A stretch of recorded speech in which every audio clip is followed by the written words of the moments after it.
God at tayo po ngayon ay muling nagkakasama sa Panginoon. Tayo po ay nasa pagpapatuloy ng ating pag-aaral sa Psalms 23. Bago po tayo manalangin, hindi po muna lahat na tumayo at sabay-sabay po natin i-recite ang Psalms 23. The Lord is my shepherd, I shall not want.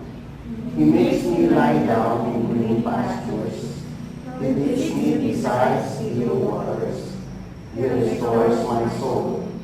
He leads me in the paths of righteousness for His name's sake. Even though I walk through the valley of the shadow of death, I will fear no evil, for You are with me. Your rod and Your staff, they comfort me. You prepare a table before me in the presence of my enemies. You anoint my head with oil, my cup overflows. Surely goodness and mercy shall follow me all the days of my life, and I shall dwell in the house of the Lord forever. Tayo po'y manalangin. Ama, nagpapasalamat kami sa bawat pagkakataon na kami ay matuto patungkol, O Lord, sa iyong pagkalinga sa amin. Ikaw ang aming pastol at kami ang iyong mga tupa. Sapagkat alam mo ang aming katakutan. Alam mo ang lahat tungkol sa amin. Alam mo ang lahat ng aming mga kahinaan. Kaya nga, O Lord, nagpapasalamat kami. Ikaw ay nagpakilala, hindi lamang isang Diyos na makapangyarihan na lumalang ng lahat at lupa, kundi ikaw rin ay isang mapagmahal na pastol na sumasa amin at kami ay tinutulungan mo sa journey namin sa mundong ito hanggang sa bandang huli, O Lord, na kami haharap na sa iyo. Salamat, Panginoon, sa iyong mga salita, sa lahat ng mga encouragement mo para sa amin. Salamat, Panginoon. Ikaw ang aming Diyos, magpakailanman. In Jesus' name we pray. Amen. Pwede ng Panginoon, tayo ay mga kalunan. Okay, so, sa gabi pong ito ay ating pong pagtutuunan yung verse 5 and 6. Ang sabi po kasi sa mga verse 5 and 6 ay You prepare a table before me in the presence of my enemies. You anoint my head with oil, my cup overflows. Kung titignan ninyo ang Psalms 23, ito po'y tumutukoy sa journey natin sa mundong ito eh. Amen? Na isipin mo na ang tao sa mundong ito, sa journey niya sa life na ito, ang dami niyang pagkadaanan.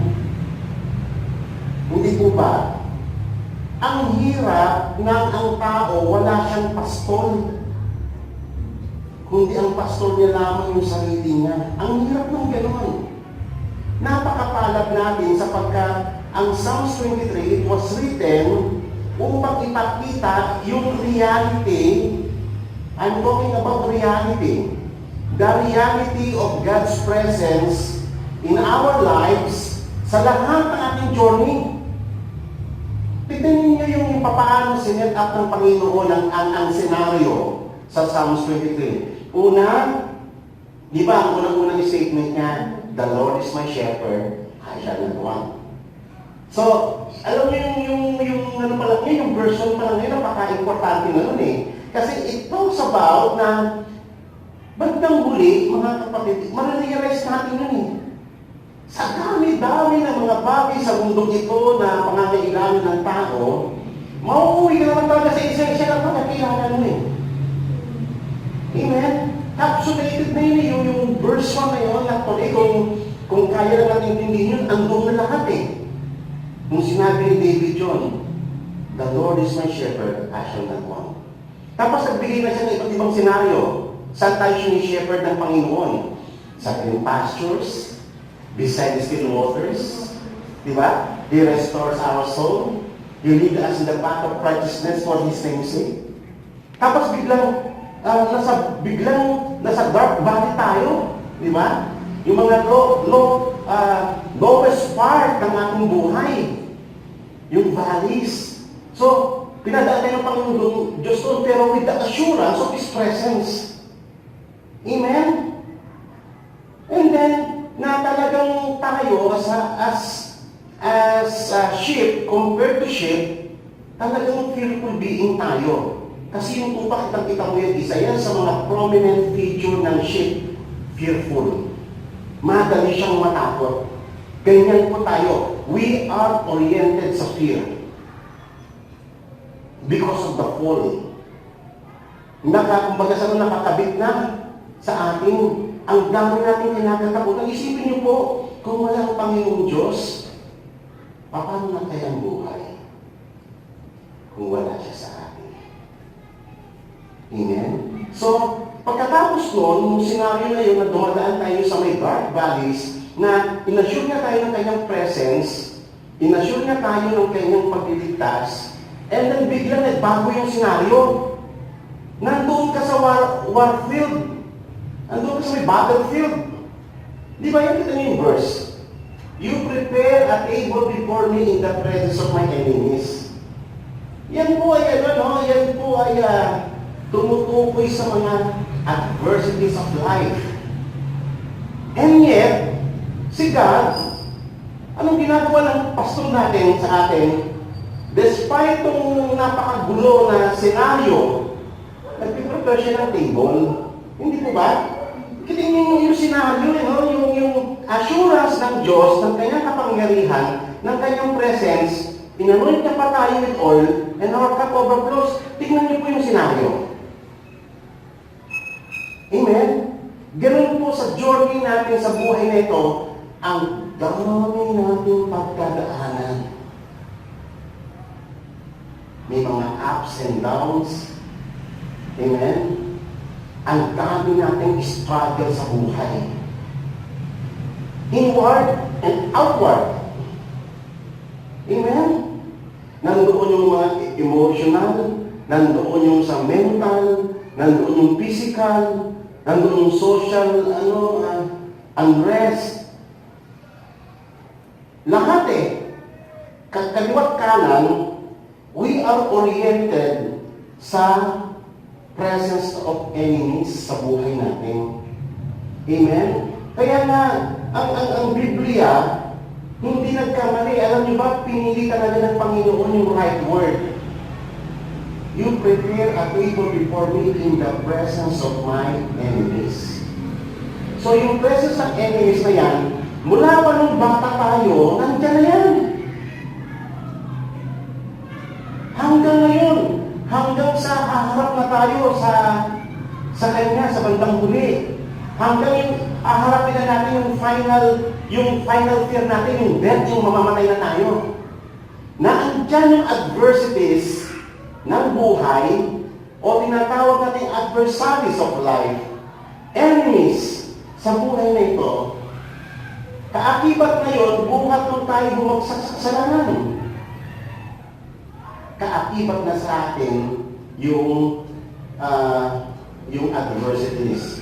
Pero, ang tanong dito, papaano tayo inassure ng Diyos ng kanyang presensya? So, meron po tayong 4 na pag-uusapan ngayong gabi. Una, yung presensya ng enemy sa buhay natin. Pangalawa, yung table of the Lord. Pangatlo, yung tingnan ng Panginoon. Pang-apat, yung our cup overflows. Yun po ay mga yun po ay mga promises ng Panginoon. Kaya na yung Psalm 23, alam mo, napakagandang i-memorize. It is a must for every Christian. Alam niyo ba, ako pag dumadaan din ako sa mga critical point ng buhay ko, yung Psalms 23, lagi ko yung nire-recite sa harapan ng Panginoon. Kaya ang ganda mag-memorize ang mga verses.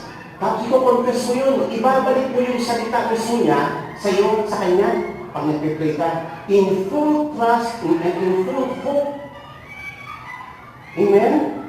So ngayon, tingnan niyo po yung sinabi ng Panginoon Yesus. Hindi sinabi ng Biblia na kapag ikaw ay naging anak na ng Diyos, you are trouble-free.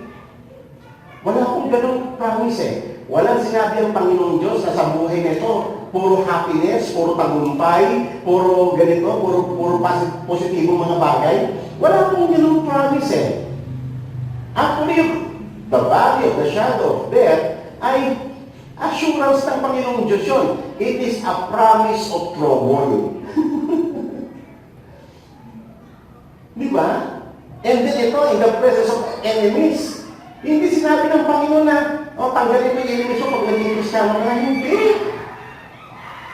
Hindi gano'n. Walang pangat ang Diyos na gano'n.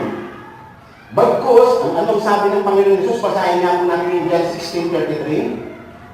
These things I have spoken to you, so that in me you may have peace. In the world you will have tribulation, but take courage. I have overcome the world. Paano tayo inassure ng Panginoon ng kanyang presensya? Sinabi niya na sa mundo ito, puro ganito, maaluan ang magiging buhay, gaya ng mga tinuturo ng ibang mga prosperity preachers. Pag nasa Panginoon ka, gaganda na lang, wala kang problema, wala kang gano'n. Kaya nagugulantang sila eh. Nung naging Kristiyano sila, dami na nainom na ng problem. Kasi si Jesus mismo, yung ating Panginoon, yung ating pastol, yung statement niya eh. Sabi niya, in this world, you have tribulations. So yung tribulations na yan, talagang kaakibat natin yan sa mundo ito kasi we are living in a fallen world. Ang daming adversities of life, kaliwat, kanan, taas, baba, paikot-ikot pa. Amen. Adversity yun, yung magkasakit ka, adversity yan eh.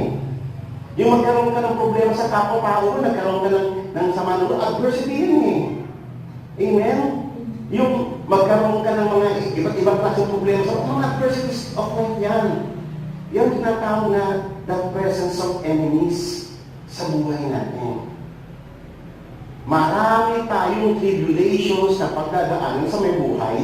Kaya kung babasahin mo yung the whole book of Psalms, makikita ninyo yung orientation ni David sa mga tribulations in life na kinapsulas niya sa isang word na the presence of enemies. Amen. Sabi ng Panginoon, sinasabi ko sa inyo ito, marami kayong dadaanan ng mga tribulation habang kayo ay nasa mundong ito. Amen po ba? Sabi ng Panginoong Yesus, kung ako ang inyong pastol, kung ako ang inyong Panginoon, magkakaroon kayo ng kapayapaan in the midst of tribulation. Yun po bang sinasabi ng verse nito? Amen. Hindi po ba? Ang ganda, hindi po ba? Isipin ninyo yung mga taong walang pastol. Meron ba siyang kapayapaan? Isipin ninyo. Kasi alam niyo ba itong Psalms 23, common kung na-observe yan, tuwing may patay. Nire-recite siya ng pastol, kahit na yung namatay siyang batikero, namatay siyang sugarol, namatay siyang babaero, namatay siyang sa wala sa pananampalataya. And then yung pastol naman, tumpare, sa papasahin niya yung Psalms 23 sa kanya. Sa tingin ninyo, totoo yun? No, kasi ang reality ng Psalms 23 ay habang ikaw ay nabubuhay, si Jesus ang pastol mo. Kung siya ay pastol mo ngayong buhay ka, definitely, siya yung pastol mo hanggang sa kabilang buhay. Amen po ba? Kaya daling paniwalain ng ating mga sarili na siya yung pastol natin sa kabilang buhay, pero sa buhay na ito, entirely, we are living in rebellion against that shepherd. Amen po ba? So nakita ninyo kung gano'n tayo kapanan. Priceless yung pagkakahirang ng Panginoon sa atin. Ito po mga words na ito mga kapatid, hindi po ito yung hindi po ito yung parang pinapaasa ka ng Panginoon. We are talking about realities of life. Kaya kung aalamin mo what is reality, iyan ang reality. Kasi testimony mismo yan ng Panginoon Jesus eh. Si Jesus mismo nakita niya yung kalooban ng Ama. Nandun siya during the creation. Alam niya kung ano ang reality. Ang mundo ito nag-fall na sa kasalanan. They are far, far from reality. Very far. Ang mundo ito, ang lahat ng kailang mga minimithi is fantasy, delusion, illusion. Yan. Apart from God kasi, ano ang future ng tao? Ano ang future ng isang pamilya? Ano ang future ng government? Ano ang future ng isang bansa? Apart from Christ. Silipin nga po ninyo. Meron ba? Meron ka bang aasahan? Lahat ng pagpapagal, even ng mga government, ay mapoprostrate lang sila kasi wala silang hope kay God. Matindi ang statement ng Panginoon. They have no peace. The wicked have no peace. Katulad sila ng, alam mo, yung dagat ng putik. Ang tumitilamsik sa kanila ay mga, alam mo, yung mga refuse, yung mga dumi. Ikaw ba ay nasubukan mo ng maligo sa, alam mo yung maduming, pagbaha? Mga bata natampisaw sa, kunya nagkaroon pa ng sapa-sapa dyan sa baha. Madumi kulay brown yung tubig, yung mga bata na naliligo doon. Siyempre, di mo maiwasan makaulog ka ng tubig nun. Amen. Diba? Kung ikaw may sapat ka ng isip yun, magawa mo yun, parang masusuka-sukat kasi. Lalo na yung mga sa mga squatter area, ang daming basura, yung mga sapa-sapa doon, naliligo siya doon, dahil basura. Eh, makaiyon ka ng tubig doon. Diba? Ganon ang kalalagayan ng wicked. They have no hope. Ang hope lang ng tao ay yung mapabilang ka doon sa covenant ng Panginoon. Wala na pong iba. We are talking about realities of life. Kaya nga mapalad tayo, alam niyo mga kapatid, tayo yun na sa reality. We are living in reality of God. Lahat tignan yung mga tao sa paligid ninyo, yung mga kasama nyo sa palengke, yung mga kasama nyo sa kahit yung mga kapitbahay nyo, yung ibang mga kamag-anakan nyo sa Panginoon, they are living in fantasy. They are out of reality. But this Psalms 23 is a promise of God's reality. The reality of His presence sa ating kung paano tayo pinapatnubayan sa lahat ng panahon. Nagkakaintindihan po ba tayo? This is real. Kaya nga, alam nyo, whenever I come to God, pag meron akong nararamdaman sa katawan ko rin, I recite yung Psalms 23. Sa lahat ng mga, ang dami kong mga memorize sa verses nire-recite ko yan lahat sa Panginoon. Isa-isa ko yung binabanggit sa Kanya, binabalik ko sa Kanya yung word niya. In faith, kasi ang word na to, it was written. Printing lang yan Pero yan, pag iyan yung memorize mo yan, isinapuso mo, nilakipan mo ng pananalig, ganap na pananalig sa Panginoon, it becomes alive. It becomes real. Pumapasok ka sa reality ng kingdom ng Diyos. This is very important, mga kapatid. Tatandaan ninyo, ang mundo ito ay nasa delusion. Deluded yung mga tao sa kanilang mga pangarap. Pangarap nila sa mga anak nila, pangarap nila sa future nila. Apart from God, lahat ng pangarap na yun, mauuwi yung sa wala. Hindi wala po ba kayo doon? Kaya nga, very important sa atin ang Biblia. Yan Biblia niya na hawak ninyo is God's testimony of reality.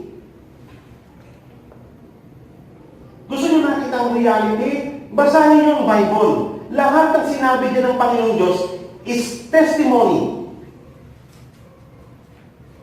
Testimonyo ng Diyos na gumawa ng lahat ng bagay na nakakita ng lahat ng katotohanan. Ang mga tao deluded. Kita niyo mga tao dyan, inuman, kainan, puro kalayawan, binagawa nila ang lahat, kung ano yung magustuhan nila, walang pako sa Diyos. They are living in delusion. Isang araw magharap nila sa Panginoon, magugulat sila. Pero tayo, ibang-iba. Kaya na napakatalad natin, lagi mo sasabihin ng kapatid sa iyong puso, mapalad ka. Isa ka sa nakikinig ng salita ng Panginoon. Isa ka sa nananalig sa Kanya. Naniniwala ka na ang Panginoon, ang pastor mo sa buhay nito, hanggang sa kabilang buhay. Amen to ba? Kaya na pag naiintindihan mo ito, ano pang kailangan mo? Tama yung verse 1 eh. The Lord is my shepherd, I shall not want. Kung may itindihan na natin yung verse 1 na yun, that's very important. Alam niyo ba yung verse na nag-sink in sa akin? Nag-sink in yan sa katauhan ko. Iba kasi si God eh, sabi ko sa inyo yung nakaraan, si God meron siyang personal touch. Kahit nabasahin mo ang Word of God, kapag iyan hindi pa yan tinatawag nilang nagrema, wala pang ano yan eh, wala pang dating sa iyo yung Word eh. Pero once na ito ay nag-sink in sa iyong katauhan, na mayroong kislap sa iyong mga mata, makita mo yung reality noon sa iyong buhay, and that is a rema, tinatawag, yung Word of God, buhay na buhay na sa iyo eh. Kaya I pray mga kapatid na pare-parehas tayong marating natin mga ganung stage. Kasi ang ganda nun eh. Yun yung time na namimit mo si God personally. Yung words niya is very real sa buhay mo. Na kahit anong danger ang dumating sa'yo, kahit anong presence ng enemy, nakikita mo yung table ng Panginoon sa harapan mo. Amen? Kaya ang ganda nun. Kaya huwag kayong titigil mga kapatid sa kami-meditate ng Word of God. Kaya ang advice ng Bible, meditate His Word day and night. I-contemplate ninyo. Huwag niyo lang siyang basahin. In all faith, maging prayerful kayo. Intindihin ninyo yung salita ng Diyos because that is a personal Word of God. The personal Word of a personal God sa atin personally. We are talking about person.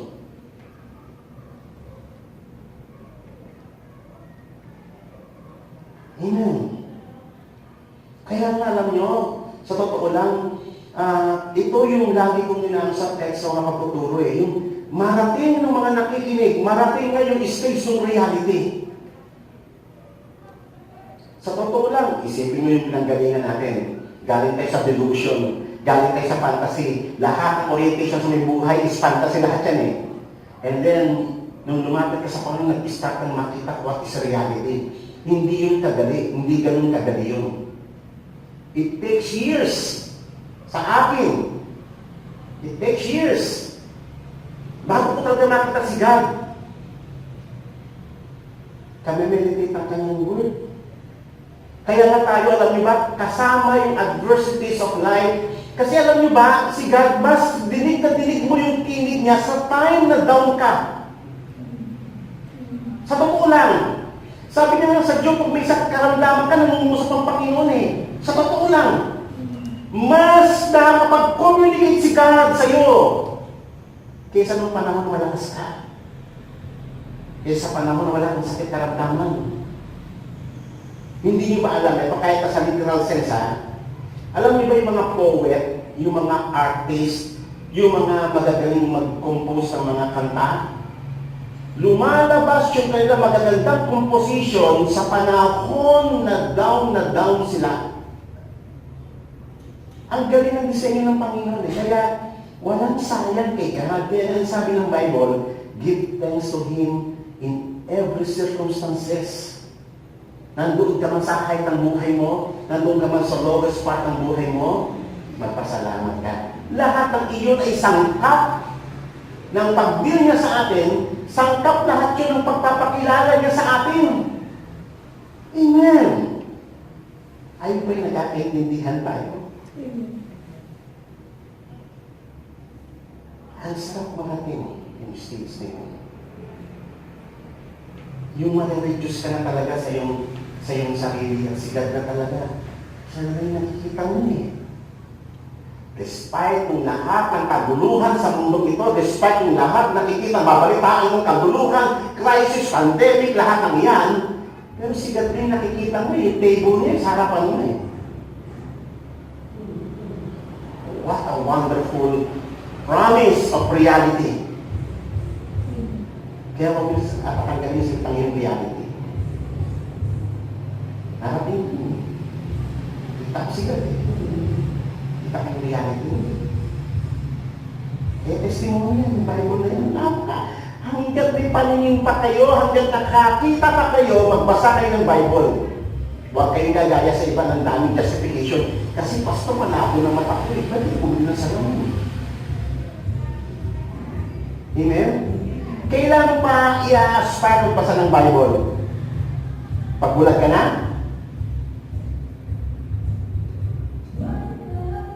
Yung mawalan ka nga ng panglasa,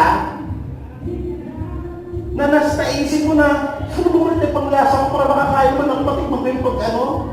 Di ba nung kasat na wala na naman ang panlasa? Ilang araw din yung wala kang panlasa. Sabi ko nila, ba, COVID na yun. Oo, wala kang panlasa mo. Kasi yung sipon ko nandun, nagbara siya.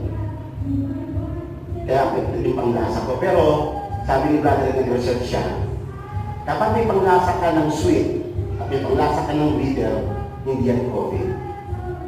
Ay, may panglasa ako, pag matamis, ang sarap eh. Pag mapait, nalalasahan ko eh. Ay, hindi COVID yun.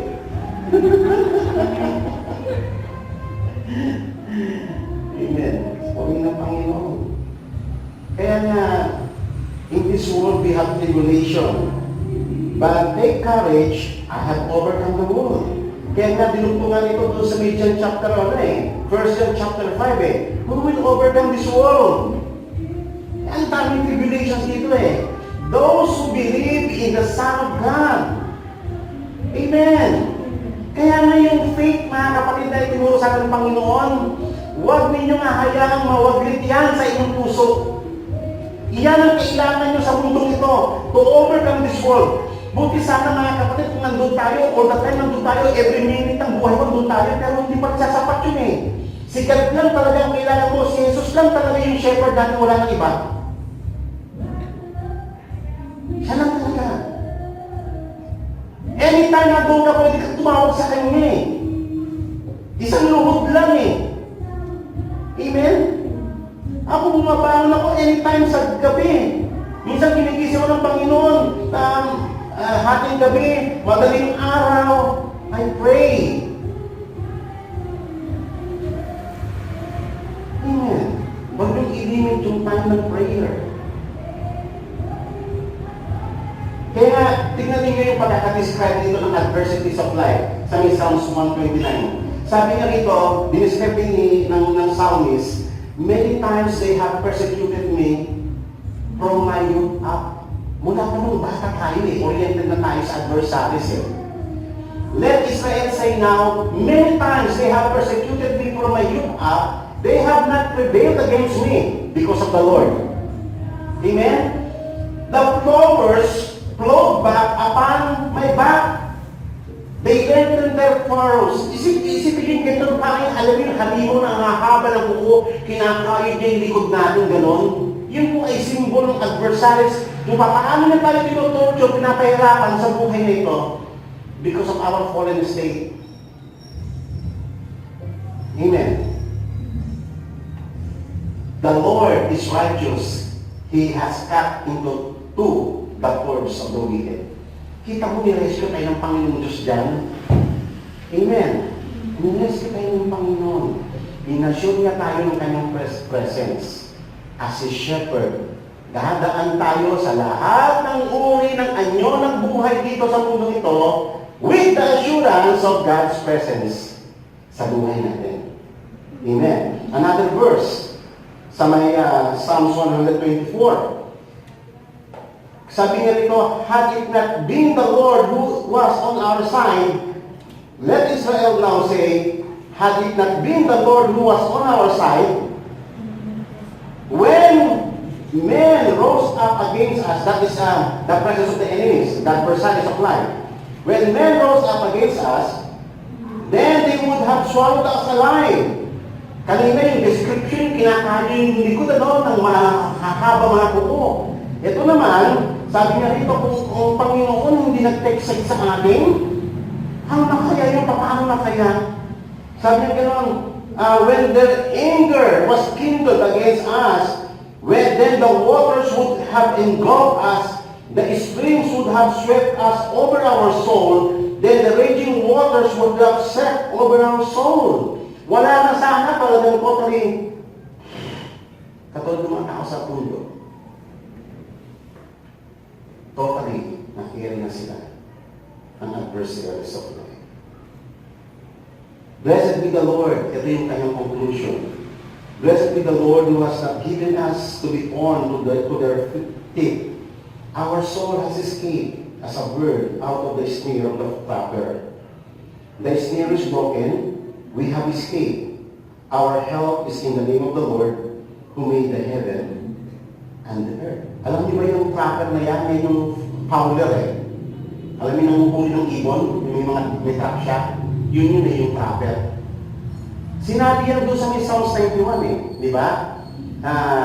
He who dwells in the secret place of the Most High shall abide under the shadow of the Almighty. And I will say of the Lord, my refuge and my strength, my God in whom I trust. For it is He who delivered us from the snare of the trapper, and from deadly pestilence. Ewan po ba? Laging nababanggit sa may Bible yung trapper na yan. Actually, si Satan yun Lagi siya nagbibigay ng trap sa atin.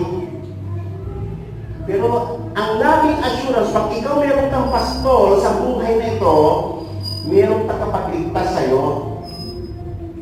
Amen. Meron laging nagre-rescue sa atin. Kahit na many times, sa dapa tayo, many times nahulog tayo sa mga traps nila, and yet, the Lord rescued us. Sinisira niya lagi yung mga, ano man yung net ng kanyang ng trap ng kaaway.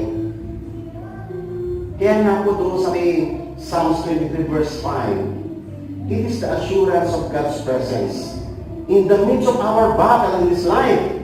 Na bagamat failure tayo, and yet the Lord prepare a table for all of us. Amen.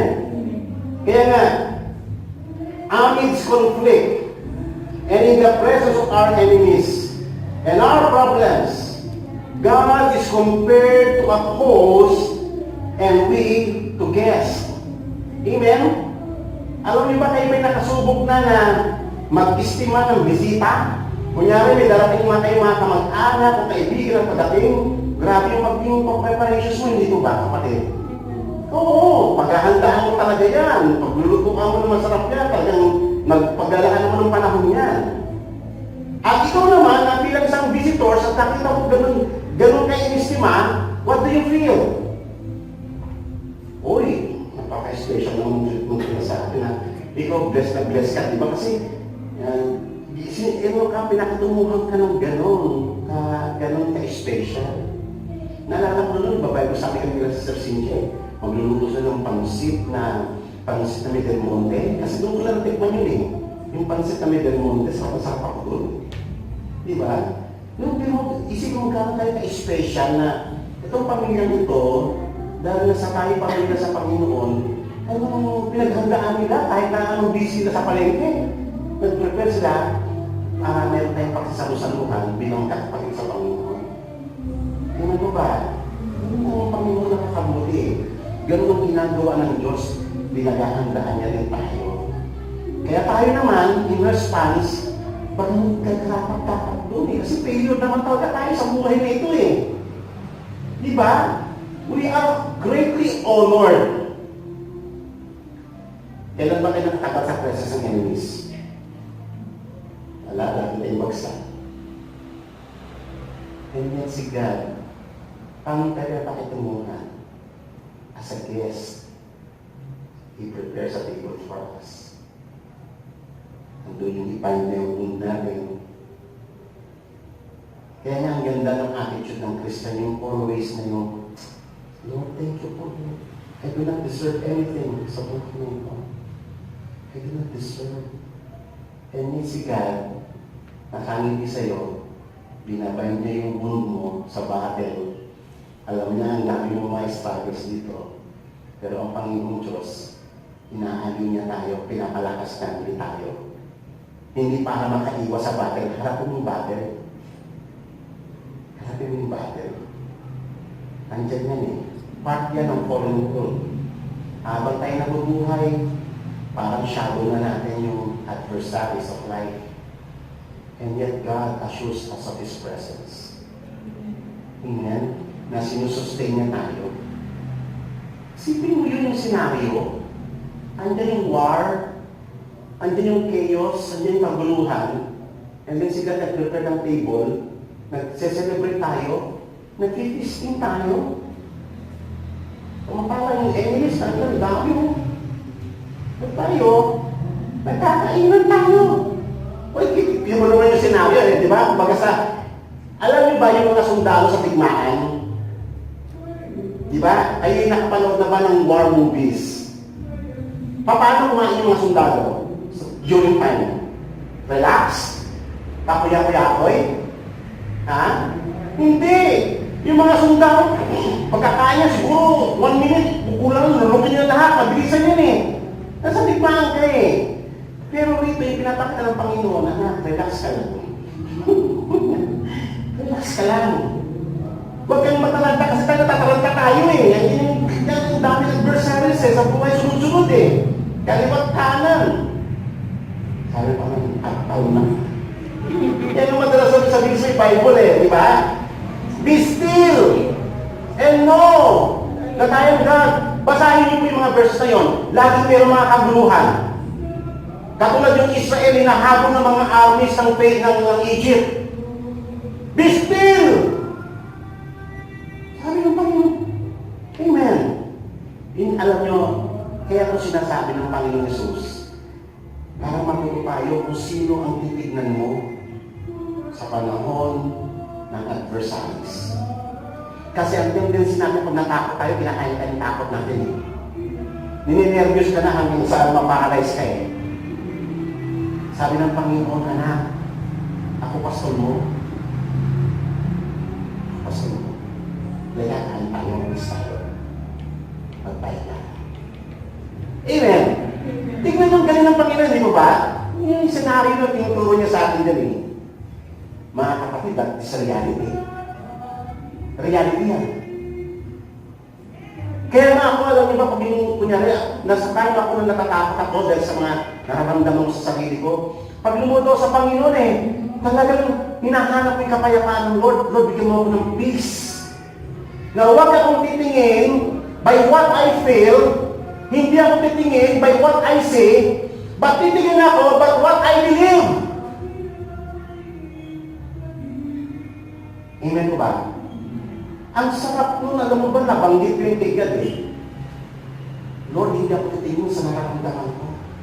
Dadayain ka ng nararamdaman mo, matatakot ka eh. Mamamatay na yan ako. Ano yung platform mo niya narinig sa mga tao ng lalo may karamdaman? Mamamatay na yan ako. Kinakain tayo ng fear natin. Kaya nga ito ay assurance sa mga anak, tumitig ka. Nandito ako, pumayapa ka, sasamahan kita, tutulungan kita. Kaya nga doon ko na-realize yun eh. Nireveal sa akin God na siya yung tree of life in the midst of my battle. Iba yung islap ng word na yun na siya yung tree of life. Kaya naging confession ko yan eh. Lord, you are my tree of life. I-lead mo ako sa cure. Kaya ang sarap ng ganun, yung matulog ng ano, yung with peace. Tingin ka sa Diyos mo. Huwag kang titingin sa nararamdaman mo. Huwag kang titingin sa nakikita mo. Tumingin ka to faith in the eyes of faith. Because God is real. All His promises are real. Amen. What an assurance. Kaya nga, nagte-fellowship tayo sa Panginoon. Amidst sa kalagitnaan ng mga troubles natin. Sabi ng Panginoon, huwag kang tumingin sa enemies. Tumingin ka sa akin. I am your shepherd. hanggang sa mababanggit mo yung verse 1. The Lord is my shepherd, I shall not want. Alam niyo, minsan, tinulugan ko yun eh, yung nararamdaman ko. Nag-rest ako sa Lord, ikaw nang bahal sa buhay ko. Mag-isip man ako, hindi, Panginoon. Rest ako sa'yo. Ay, ito ko sarap na mga ganun eh. Yung totally nag-rest ka sa Kanya, hindi mo na, talaga na natuturuan ka ng Diyos na ma-overcome mo yung fear. Kasi fearful talaga tayo eh. Kita-kita natin yan, especially when we are down. Fearful talaga tayo.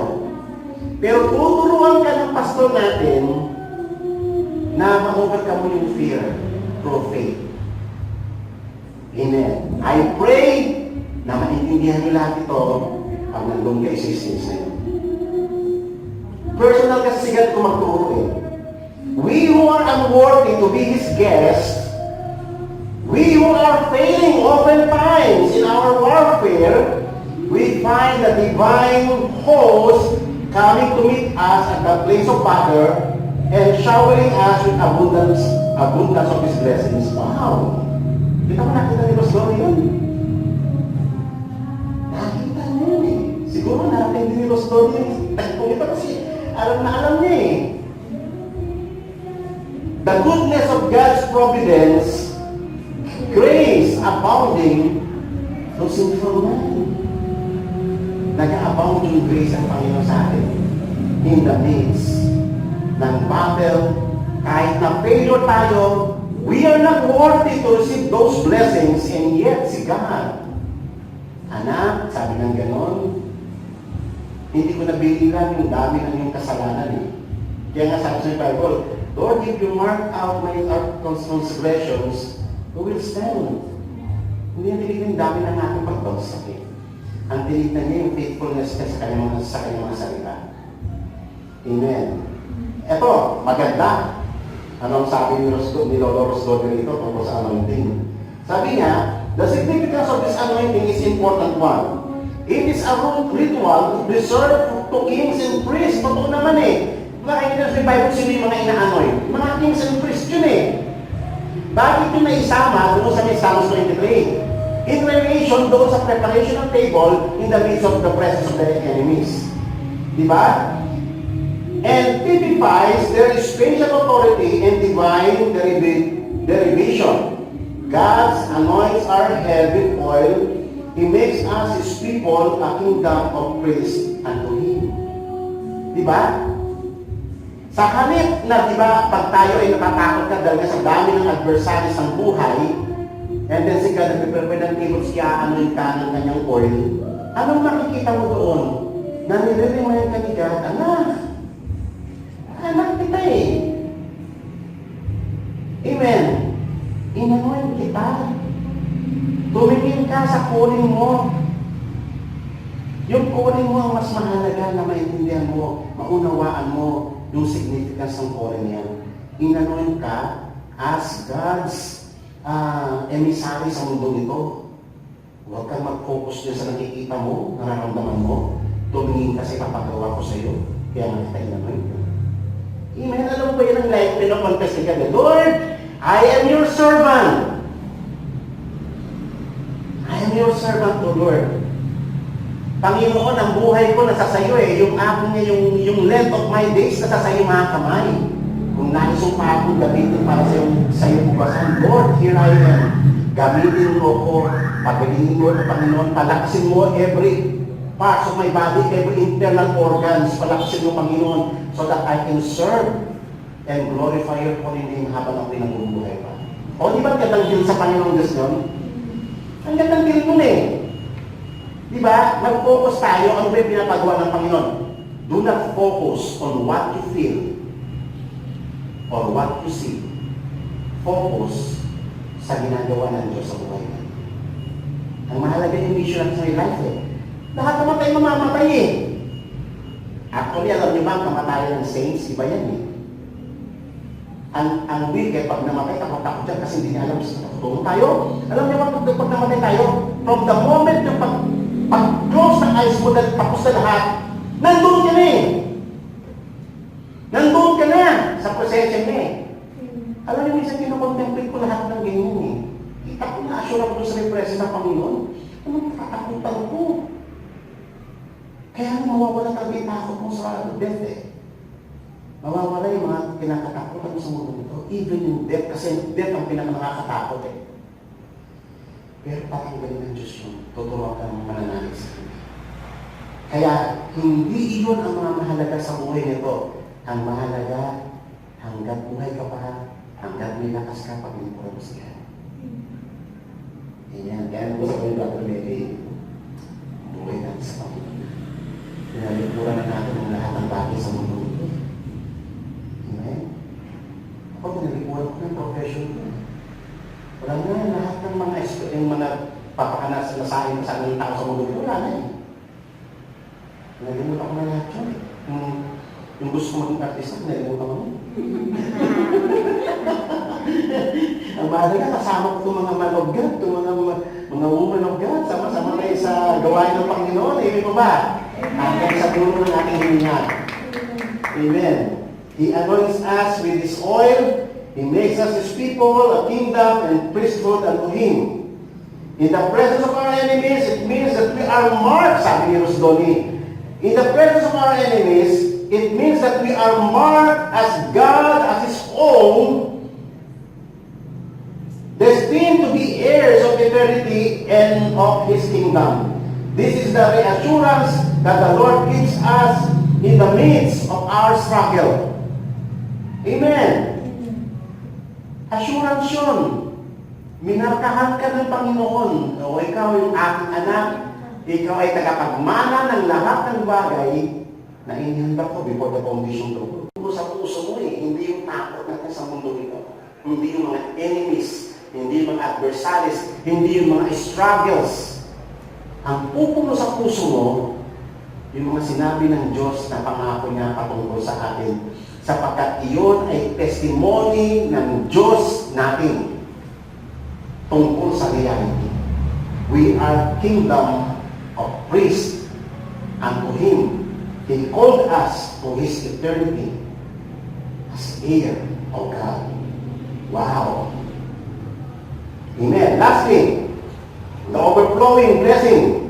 O di ba, our cup overflows. Ito yung scenario, di ba? In the presence of battle, nag-prepare si God ng table, binayin niya yung wound natin, inanoint niya tayo ng oil, and then, yung final is yung cup full of overflows.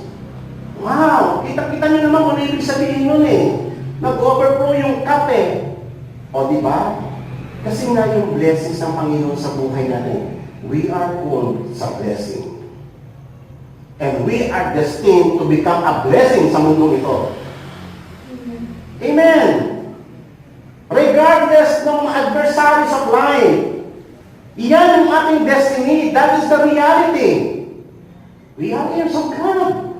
We are destined to be blessed, to be the channel of His blessings. Amen. Salamat sa Panginoon. God blessed us bountifully that our needs are surpassed by God's supplies to the point that our cup, our lives run over and others can share in its bounty. Wow! Nakatulad nga ng ginagawa ng Panginoon ngayon, di ba? Actually, itong Diyos ito naging blessing sa maraming mga churches. Ang dami papasalamat. Grabe, kung makikita nila yung mga pasasalamat nila, yung mga pictures nila, hindi ko iiyak ko nga. Lord, sabi ko nga, Lord, sino kami na para maging instrumento mo na daluyan ng iyong pagpapala? Sino kami, Panginoon? Pasalamat ako kay God eh. Kasi first time natin naranasan yan. At si God talaga ang nag-ordain yan. Hinanap ako ng mga taga-ibang bansa. Sa dami-dami ng pastor sa Pilipinas, hinanap ako. Alam mo sa tapos hinanap ko sa may ordaining council. Alam mo si Bishop Villanueva nag-ordain sa akin. Kasi may hawak na maraming pastors, yung mga in-ordain na ministers sa buong Pilipinas. Doon pa ako pinahanap. Tumawag pa sa akin si Bishop Villanueva. Lahat ng mga kakilala ko daw sa grupo nila. Hinanap ako, tinontak ako. Tapos nakuha nila yung number ko, natawagan ako. Galing din. Galing ng Panginoon. Isipin niyo yun. Sino tayo? Sino tayo? Isipin niyo po yan. Si God, hinanap ko. Kasi may plano si God. Di plano si God. Alam niyo ba, nakikita ko ngayon, gagamitin na kanyang Panginoon yung mga nag-open si God ng mga doorway sa mga churches eh. Kaya pag nag-open si God ng doorway, ng opportunity, pasok tayo. Kaya nga sa Tuesday, sabi ko, Brother Mary, punta tayo. Libo tayo sa mga churches. Libo tayo sa mga churches. Bisitahin natin sila. Maraming papagawa ang Panginoon. Ginamit niya lang itong relief operation na ito. Pero marami pa yan. Kasi, base sa tono ng pananalita nila, gusto nilang dumalaw dito. Yung Pilipin din nila, kasi meron silang Pilipin din. Gusto nilang dumalaw dito. Siyempre, tinitespat nila tayo eh. At pag nakita na talagang faithful tayo sa administration ng mga bagay na ito, ang nakita kasi yung mga taga-ibang bansa, talagang dumadalo talaga sila eh. Nagka-travel sila eh. Kung wala nang ito pandemic, malamang, nandito na sila. Pero, sabi nila sa akin, huli kami nag-usap, gusto na makakuha ng pass through DSWD. Kasi nasa relief operation din sila. So, makakakuha sila, makakapasyal sila dito. Gusto na tayo mag-meet. So, wala pang plano. This is only the beginning. Puri ng Panginoon. Kaya huwag tayo mag-focus sa mga pinakatakutan natin. Huwag tayo mag-focus doon sa mga fear natin. Mag-focus tayo doon. Tinawag tayo ng Diyos dito sa ilagan. May papagawa si God. Anak, yan ka mag-focus. Pahinga ka. Marami pa akong papagawa sa'yo. Tawag ng Panginoong Diyos. Huwag kang matakot. Sasamahan kita. Di ba? Sabi nga ni Moses, Lord, hindi ako magsalita. Sino bang gumawa ng dila? Natatakot kasi tayo naman hindi kinakatakutan lang na kinakatakutan natin eh. Pero sabi ng Panginoon, tinawag kita. Tinawag kita eh. Yan mo kung pagdadalhan sa'yo. Nag-uumpisa pa lang eh. Huwag mong hayaan, gapiin ka ng takot mo. Huwag mong hayaan na i-paralyze ka niyan. Tumingin ka sa akin. Amen. Amen.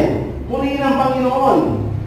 God comes and spread the table before us and anointing us as His heirs, makes us rich enough to help others in this conflict of life. Kaya naman naiintindihan mo ito na pinag-usapan, napakasarap tulungan yung mga dumadaan sa kanyang struggles eh. Alam mo, ipapayo mo eh. Kasi dumaan ka doon eh. May-channel mo yung focus nila, maituon mo doon sa calling ni God. Ang laking tulong nun para sa mga tao nakakapakinig nun. May encourage din sila eh. Thus, as we face the daily task, the constant struggle, the problem within and without, with the assurance of God's abundant and overflowing blessings. Wow! Ang ganda. Ang lalim mong nakita ng Diyos doon. Lalim. Sana, lubusan din natin maintindihan niya. Amen. Alam mo si Lolo Rosdoni namatay siya sa prostate prostate condition din. Isang araw sa katandaan niya, umaro pa siya sa old age eh. Nakaupo na lang daw siya dun sa may during the service, then bigla na nangyayari yung ulo niya. Same. Alam mo, prayer ko kay God, Lord, hindi mahalaga yung kukunin mo na ako ngayon, tanggap ko na, ang buhay. Ang mahalaga na sa akin, Panginoon, give me the death of the righteous. Katulad ng death of Abraham, hindi ko sa Diyos yun. Lord, yung bago man ako pipigit, Lord, na-accomplish yung mga pinagagawa ko. Yung makakaharap ako sa iyo, Panginoon Diyos, na talagang gawa ko yung nais mong paggawa sa akin. Alam mo, hindi na yung tinatatakot na matay. Nang natakot sa mga bagay sa mga ito. Amen? Sige. Siya lang ang kailangan mo. Siya lang din ang kailangan dito. Amen. So, let's end up sa words nito. So, the divine host spread His table before us and invite us, come unto me, all who you are labor and heavy laden, and I will give you rest. O papapahingan tayo ng Panginoon. Alam niya na mapagod tayo dahil pasahan pa sa pagpinatakot kasi ng kufir ang tao dahil sa dami na adversary sa buhay, Pasan-pasan niya lahat yun. Sa totoo lang, nakakapraning, ano? Nakakapraning talaga ang pain lang ang makikita ang tao na sa pain. Napapraning siya. Pero sabi ng Panginoon kami, I will give you rest. Kaya nga tayo, alam niyo ba, isa sa mabiyaya ng Diyos sa atin, yung makapasok tayo sa Sabbath rest, pinagpapaya tayo sa Panginoon. Ako pasok yun. Pasok yung kapahingaan. Nagpahinga sa presensya sa Panginoon. The invitation comes to us, we who are limping in the struggle of life, we who are paralyzed by the fear of evil, and made silent by the threatening future. Diba? Totoo yan eh. Natakot ka din magiging future ng mga anak mo. Paano na yung ganito? Paano yung pag-aaral na? Alam niyo, mayroon akong tagpo sa buhay na hindi ko makalimutan. Nung nag-aaral pa yung mga anak ko, walang-wala kami. Pero ilan sila mag-aaral? 3. Nasa kolehiyo na sila 3. Magkano lang yung kinikita ng tindahan namin. May mga utak pa kami sa Bombay. Alam mo, iniisip pang matrikula, pang boarding house nila, pagkain pa nila. Wala kang pera. Alam mo, ginawa namin sa iya. 2 kami, lumuhod kami sa harapan ko. Umiyak kami. Binuhos namin kay God lahat ng concern namin. Hindi ko makalimutan yung tagpuin hanggang ngayon. Patuloy ko nila-remind sa iya. Kasi yung time na yun na, nakapasok kami sa presence ni God eh. Hindi ko makalimutan yun. Alam mo, may mga saying, yung mga tagpo sa buhay ko, na meron pa yung time na napaka-down na down ako sa Laguna ako noon. Ang tindi ng problema namin noon. Ako nagpulong ako sa presence ni God. Talagang nararamdaman ko yung presence ni God eh. Nangungusap talaga ito His Word. Nakita ko yun eh. Pangalawa yung lumapit kami sa Panginoong Diyos. O salamat sa Panginoon ay tawag ng mga anak namin ng ganyan ko. Kaya nga, dahil ko niliman yung mga anak, sinamahan tayo ng Diyos. Hanggang sa kayo makatapos. Amen. Ang Diyos ang pastor natin. Kaya, huwag kayo titingin pag nakita mo wala ng pagkain sa ngayon ninyo. Tumingin ka sa Diyos mo. Amen. That's the only cure. Wala nang iba. Tingin ka sa Diyos mo. Pag nasakrisis tayo ng buhay, huwag kang tumingin sa nakikita ng mata mo. Yes, totoo. Nakikita mo yan eh. Pero mas real si God. Alam mo yung sa'yo sa mga namin si Talia noon eh. Sabi niya sa akin, ito yung katotohanan mo na tayong pera, papalit mga bata yun ang katotohanan. Sabi ko, no, God is real. His words are real. No, dumating kami sa point po yun, nalalaman din yung mga nasa kanin so yung mga anak namin eh. We are talking about realities. Kasi reality yung sinasabi ng Diyos eh. Amen. O, di ba? Na-realize yung Sister Iya 2 years. Nakita niya. And then, constantly like siyang nire-remind doon sa presensya ng Diyos. Pati mga anak namin magpahanggang ngayon. Over and over again, inuulit ko uli yun. Kasi nakita ko si God doon sa mga tagpong yun.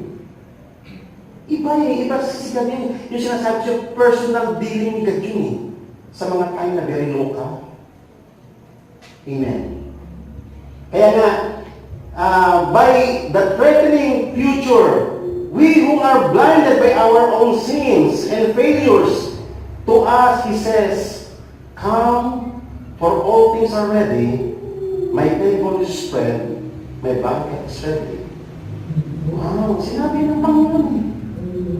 Amen. So, ito po, ang words nito is assurance of God sa ating lahat. Na whenever we come, yes, nakikita ko yung fear. Fear, isa yung reality. Pero mas real yung promises ni God. Mas real yung presence niya. Real ang lahat ng salita ng Panginoon. Amen po ba? Purihin ang Panginoon, tayo yung lahat ay tumayo, at tayo po ay manalangin. Hallelujah. Ama, salamat po sa patuloy mong pagbibigay sa amin ng encouragement sa buhay na ito. Despite, O Lord, na ang dami naming adversities sa buhay na ito, we are surrounded, O Lord God, ng troubles. We are oriented sa lahat ng uri ng pain. Lord, kaakibat na ng aming buhay ang sufferings. And yet, Father God, you prepare a table before us. Instead, you anoint our head with oil. Na sa halip na kami ay mag-focus sa aming mga takot, ay ipinapakita mo yung reality ng iyong presence sa amin, yung reality ng iyong mga provision sa amin, yung reality ng calling mo sa amin, nang mas higit namin tignan kaysa sa aming mga takot na nararamdaman. Lord, thank you sa faith na tinuro mo sa amin, sa inentrust mo sa amin lahat. Lord, nawa ang mga salitang ito, ang mga salita mo sa gabi ito, ay pagyamanin mo sa aming puso. Ang maranasan ka namin sa bawat segundo ng aming buhay.